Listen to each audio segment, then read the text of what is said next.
Guntur Janasena party నేత బోనెబోయిన శ్రీనివాస్ యాదవ్ను మట్టుబెట్టేందుకు ఓ rowdy షీటర్తో ఏకంగా ₹1.5 కోటి సుపారీ ఒప్పందం కుదుర్చుకున్నట్టు వైసీపీ నేత నరేందర్ రెడ్డి పైన ఆరోపణలు వచ్చాయి. ఉదయాన్నే శ్రీనివాస్ యాదవ్ జిమ్కు వెళ్లే సమయంలో దాడి చేయాలని వ్యూహం పన్నినట్లు తెలిసింది.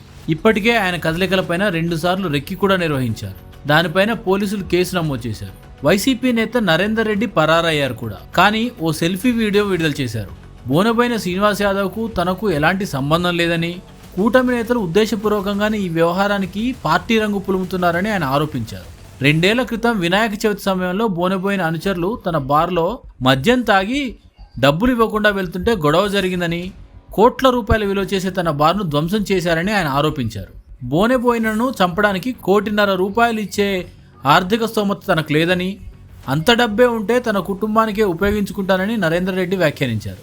మంత్రి నారా లోకేష్, ఎంపీ పెమ్మసాని చంద్రశేఖర్లు తక్షణమే నిష్పాక్షిక విచారణ జరిపించాలని, నిజానిజాలు బయటపెట్టాలని అన్నారు. నమస్తే అండి, నా పేరు నరేందర్ రెడ్డి.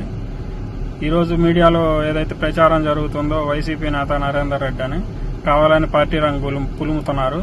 ఏదో కూటమి వాళ్ళు, టీడీపీ వాళ్ళు నా మీద ఎక్కువ యాక్షన్ తీసుకుని అలా పోలీస్ డిపార్ట్మెంట్ని ఫోర్స్ చేయించడానికి ఇవన్నీ చేస్తున్నారు. నాకు బోనబోయిన శ్రీనివాస్కి ఎటువంటి సంబంధం లేదండి.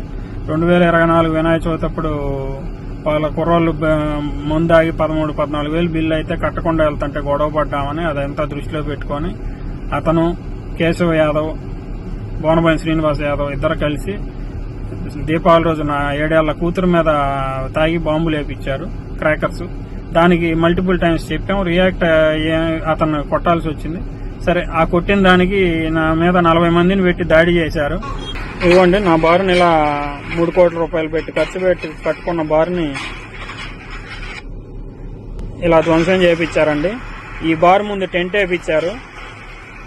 బారు ముందు టెంట్ వేయించి ఆ టెంట్ తీపియడానికి 10 లక్షలు డిమాండ్ చేయగా నా పార్ట్నర్ జలీలు ₹7 లక్షలు సమర్పించుకొని వచ్చాడు బోనబోయిన శ్రీనివాస్ గారికి వాళ్ళ ఇంట్లో.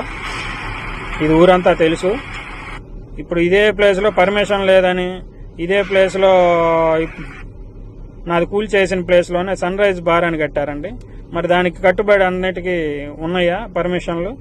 పులి శ్రీనివాస్, ఆ రోజు కమిషనర్గా ఉన్న పులి శ్రీనివాస్ గారు అతని దగ్గర డబ్బులు తీసుకొని కావాలని చేసిన పని ఇదంతా.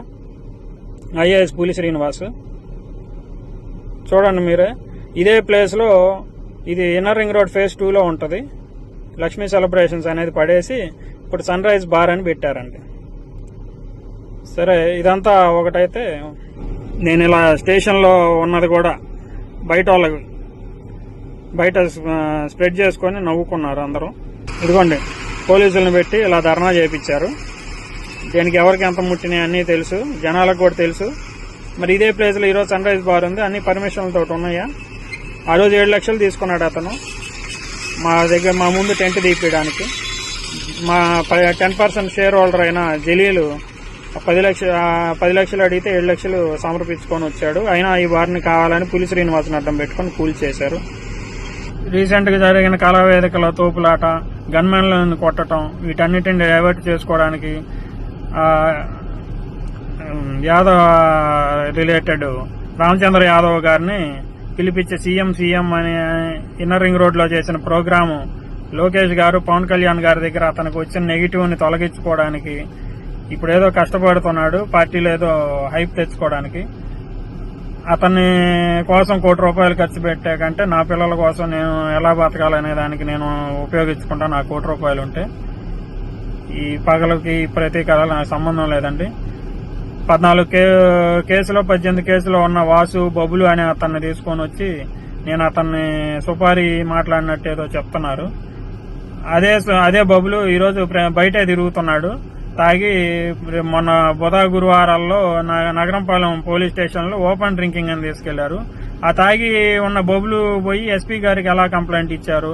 ఎస్పీ గారు బోనబోయిన శ్రీనివాసుని పిలిచి ఇట్లా కంప్లైంట్ వచ్చిందండి, మీ మీద ఏదో థ్రెట్ ఉందని అన్నారు అని ఇతను చెప్పటం, నా మీద కంప్లైంట్ ఇవ్వటం జరిగింది. లోకేష్ గారు దీని మీద తగు విచారణ చేయాలి. బ్యాంకులో ఇన్నేళ్ల ఆయన చైర్మన్ గా ఎలా ఉన్నాడు, వైసీపీ పార్టీలో ఉన్నప్పుడు అతను ఎలా చైర్మన్ అయ్యాడు, ఇవన్నీ విచారించండి.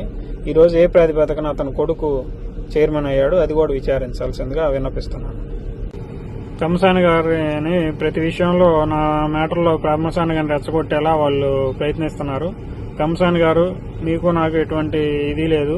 ఎలక్షన్లో ఏ పార్టీ కార్యకర్తలు వాళ్ళు ఏదో చేస్తారు, అది పార్టీ ఎలక్షన్ దృష్టిలో పెట్టుకునే కానీ పర్సనల్గా ఏముండవు. గతంలో కూడా మిమ్మల్ని మీ పేరుని వాడి నన్ను చాలా ఆర్థికంగా దెబ్బతీశారు.